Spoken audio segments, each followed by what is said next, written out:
জাহাঙ্গীরনগর বিশ্ববিদ্যালয় জাকসুর ইলেকশন জমে উঠেছে ঢাকা বিশ্ববিদ্যালয়ের মতোই। তবে ছাত্রদল দিশেহারা, কোন দিকে যাবে, কি করবে। গতকাল সন্ধ্যা 7টার পর থেকে একের পর এক তারা এক একটি ষড়যন্ত্র করে যাচ্ছে। লাইভ সেটা আবার টিভিতে দেখা যাচ্ছে। লজ্জিত হয়ে তারা আবার পালিয়ে যাচ্ছে। সেই ষড়যন্ত্র আজকে 10টা পর্যন্ত চলেছে। শেষ পর্যন্ত ভোট শেষ হওয়ার 1 ঘন্টা আগে অর্থাৎ 3টা 10 মিনিটে তারা সম্মিলিত পুরো প্যানেল ভোট বর্জন করে ইউনিভার্সিটি থেকে সটকে পড়েছে। এটা কি পরাজয় আঁচ করতে পেরে নাকি অন্য কোনো সমস্যার কারণে?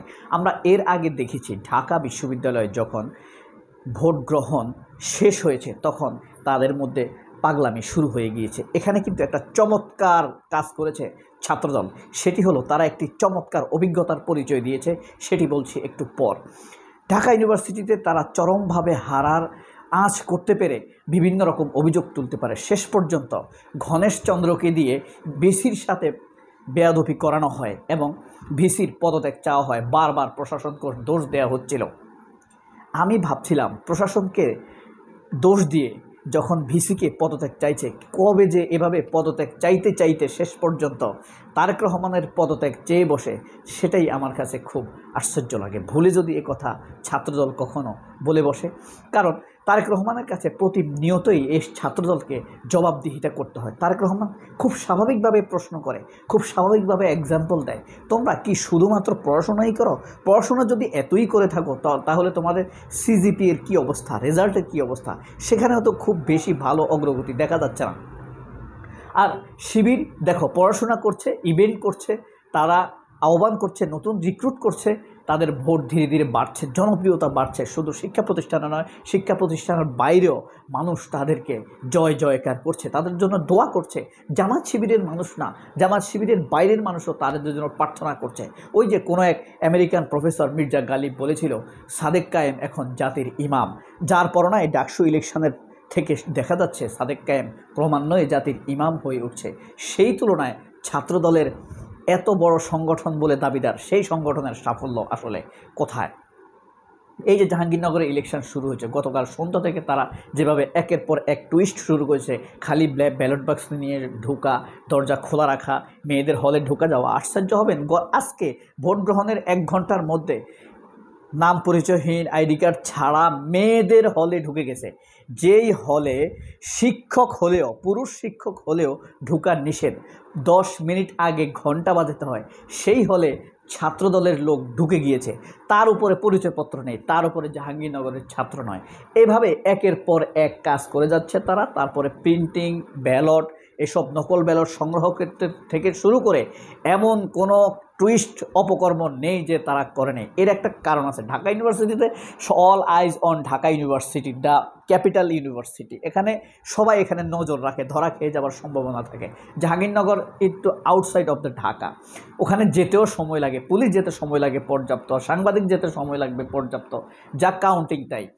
সেখানে অপরাধ করা একটু সহজ, পার পেয়ে যায়। সারাদিন তারা এমনভাবে করেই যাচ্ছিল। শেষ পর্যন্ত আর ধৈর্য না কুলিয়ে তারা প্রায় 1 ঘন্টা আগে 3টা 10 মিনিটে পূর্ণ প্যানেলে তারা নির্বাচন বানচাল করে দেয়, অর্থাৎ বয়কট করে। এই নির্বাচন তারা মানে না। আমি ভাবছি জাহাঙ্গীরনগর ইউনিভার্সিটির যে ভিসি, তিনি কিন্তু কি বলেন জানেন? বাংলাদেশের প্রথম মুক্তিযোদ্ধা জিয়াউর রহমান, আর প্রথম নারী মুক্তিযোদ্ধা বেগম খালেদা জিয়া, আর প্রথম শিশু মুক্তিযোদ্ধা আরাফাত রহমান, প্রথম যুবক মুক্তিযোদ্ধা তারেক রহমান। এই লেভেলের একজন বিএনপি, মানে আওয়ামী লীগের তোষামোদী তৈলাক্ততাকেও যিনি ছাড়িয়ে গিয়েছেন। আমি এখন মনে মনে ভাবছি জাহাঙ্গীরনগর ইউনিভার্সিটিতে তারা যেভাবে নাজেহাল হয়েছে, ভোটারদের কাছে প্রত্যাখ্যাত হতে চলেছে, এই অবস্থা দেখে কখন তারা যে ভিসির পদত্যাগ চেয়ে বসে। খুবই আশ্চর্যজনকভাবে ছাত্রদল খুবই তালে যাতে মাতাল তালে ঠিক। তারা ইউনিভার্সিটির ভিসি পদত্যাগ চায়নি, কিন্তু প্রশাসনের দোষ দিয়েছে অনবরত। ঢাকা ইউনিভার্সিটিতে তারা প্রশাসনেরও দোষ দিয়েছে, ভিসিরও পদত্যাগ চেয়েছে, কারণ তারা এখনও নিশ্চিত হতে পারছে না ঢাকা ইউনিভার্সিটির ভিসি তাদের দলের কিনা। তিনি তো আসলে বাস্তবিক অর্থে আমার জানা মতে তিনি কোনো দল করেন না। নামাজ পড়েন এই কারণে তাকে বলা হয় জামাত, ঘুষ খায় না এই কারণে তাকে বলে জামাত। বাস্তবিককে দলীয় অবস্থান নিয়ে পার্সিয়ালিটির কারণে তার কোনো দলীয় অবস্থান আছে বলে আমার জানা নেই। তো যাই হোক, এখানে তারা ভিসির পদত্যাগ চেয়েছে, কারণ তারা নিশ্চিত হতে পারেনি ভিসি তাদের পক্ষের কিনা। জাহাঙ্গীরনগর আমি ভাবছিলাম পদত্যাগ চাবে তারা, কিন্তু শেষ পর্যন্ত তারা জাহাঙ্গীরনগর ইউনিভার্সিটির প্রফেসর কামরুদের তারা পদত্যাগ চায় নাই। এখানে তারা একটা বুদ্ধিমত্তার পরিচয় দিয়েছে, আরেকটি বুদ্ধিমত্তার পরিচয় দিয়েছে। তারা ঢাকা ইউনিভার্সিটিতে তারা নির্বাচন বর্জন করেছে রাতের 10টার পরে, রেজাল্ট কিছু অংশ দেওয়ার পরে, কিন্তু জাহাঙ্গীরনগরে তারা আগেই, অর্থাৎ ভোট শেষ হওয়ার আগেই বর্জন করেছে। এখানে তারা একটা বুদ্ধিমত্তার পরিচয় দিয়েছে। শেষ পর্যন্ত নির্বাচনে ফাইট, উঁকি ঝুঁকি দেওয়া, এই রুমে সেই রুমে আরও যদি ঢুকতো তাদের মান সম্মান আরও চলে যেত এবং পত্রিকার পাতায় এসব আসতো এবং ওই এলাকায় তারা অসম্মানিত হতো।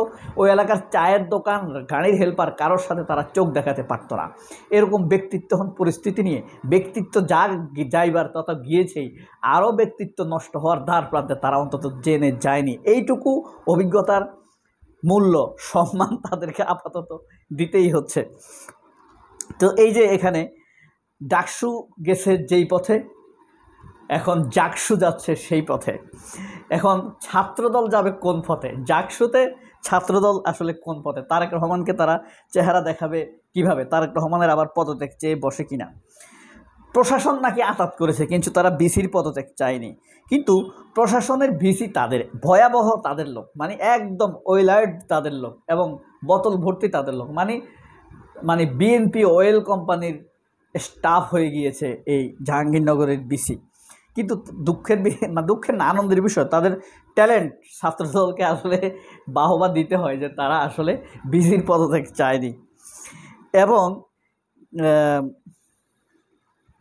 এবং এই ভিসি জাহাঙ্গীরনগর বিশ্ববিদ্যালয়ের শিক্ষক সমিতির, বিএনপি পন্থী শিক্ষক সমিতির সাধারণ সম্পাদক ছিল এই কামরুল হাসান, এবং যথেষ্ট তৈলমারা লোক, এমন তৈলমারা লোক আওয়ামী লীগের মতো অনেকটা বলা যায়।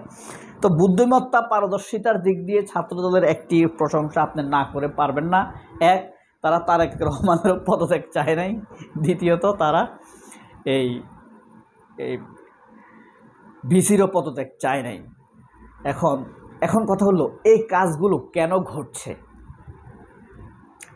যখন সব জায়গায় বিএনপি হেরে যাবে, তখন বিএনপির চলমান সাংগঠনিক ভিত্তির উপরে কিন্তু তারেক রহমান আর আস্থা রাখতে পারবেন না, তাই না? তখন এই লোক হায়ার করা হবে। কোথায় থেকে হায়ার করা হবে? বাম থেকে, কমিউনিস্ট থেকে, ইউনিয়ন থেকে হায়ার করা হবে। তখন তারা পুরো আরও অবকাঠামোগতভাবেও ভারতপন্থী হয়ে উঠবে মনে মগজে, আর তাদের দ্বারা জামাত শিবিরের উপরে আওয়ামী লীগের মতো অত্যাচার চালাবে। কিন্তু ভবিষ্যতে কি এই কাজ কোনো সরকারের করা সম্ভব? তা তো সম্ভব না, তারেক রহমান দ্বারা আরও সম্ভব না। সুতরাং নিজের দূরদৃষ্টি দিয়ে নিজেদের রাজনৈতিক গতিপথ নির্দিষ্ট করুন, ভুল পথ থেকে ফিরে আসুন। সবাই অনেক ভালো থাকুন। আল্লাহ হাফেজ। আসসালামু আলাইকুম।